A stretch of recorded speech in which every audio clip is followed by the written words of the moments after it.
Okay, we have three squares and we're going to form a triangle on it. So let's just draw a triangle first, right? So here's a right, or we're guessing it might be right. So the 36 is the biggest, right? So here's my 36, right? 36, centimeters squared.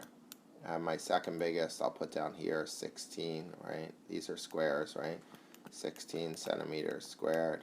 And the other one is 9, right? So we'll put that here, 9 centimeters squared. And now let's figure out what the side lengths would be. So 9 centimeters squared, each side of the square is 3. 36, each side is 6, right? And 16, each side is 4. So now we have to see if it's right? To see if this right here, what I wrote, is actually right or not, we have to see whether or not a squared plus b squared equals c squared.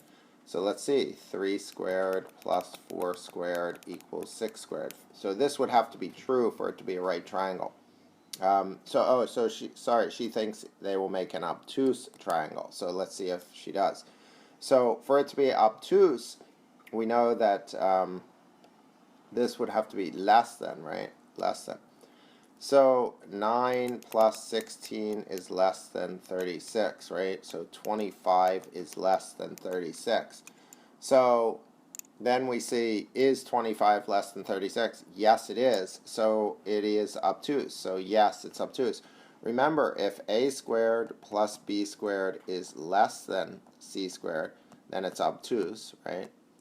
If a squared plus b squared is greater than c squared, it's acute.